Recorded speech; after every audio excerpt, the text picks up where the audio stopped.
শূন্যের সংসার আসলে আমাদের সংসার কখন শূন্য হয়, আমরা গল্পের এই মেসেজটা আসলে দেখাতে চাচ্ছি।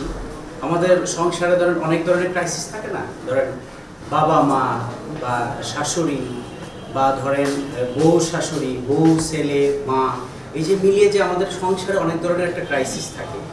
এই ক্রাইসিসটা আসলে আমরা তুলে ধরার চেষ্টা করছি, একটা ফ্যামিলি ড্রামা বলতে পারে বা পারিবারিক যে গল্প, সেই আদলেই আসলে এই গল্পটাকে আমরা সিলেক্ট করছি।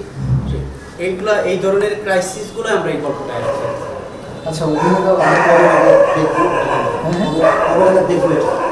আচ্ছা এই গল্পটা আমরা আসলে আগামী, এই তো চলে গেল তো আগামীতে আমরা আর্টিভিতে দেখতে পাবো। আমার মনে হচ্ছে আমার যদি ফার্স্ট কাজ ভাইয়ের সাথে, ভাই যেমন অনেক ধরনের ক্যারেক্টারই করতেছে বা অনেক ধরনের গল্পেরও কাজ করতেছে, তা আমি মনে করলাম আমি যে ধরনের আসলে ঘরানার গল্পগুলো করি, তো সেইটা নিয়ে আমি যেহেতু করতে চাইছি, তো আমি আমার জায়গাতে আমি অ্যাপ্রোচ করছি। তো করার পর উনি গল্পটা শোনার পরে মনে হয়েছে যে এই গল্পটা আসলে করা উচিত। তো সেই জায়গাতে উনি ডেট দেন, দেন আমি ওইভাবেই আসলে কাজটা করতেছি ওর সাথে। এইখানে ধরেন পাশাপাশি দর্শককে আসলে ধরেন এই গল্পটার অনেক টানাপড়ন থাকে, বিভিন্ন দিক থাকে। এখানে ভালোবাসাও আছে, এখানে কষ্টও আছে, এখানে আবার আমরা দেখতে একটা সময় গিয়ে বিভেদও আছে, স্বামী স্ত্রীর বিভেদ হতে পারে বা মা ছেলের সাথে বিভেদ হতে পারে। এরকম কানেক্টেড আসলে গল্পের যে বিভিন্ন থাকে, সেইটা আমরা এই গল্পে আসলে দেখতে পাবো।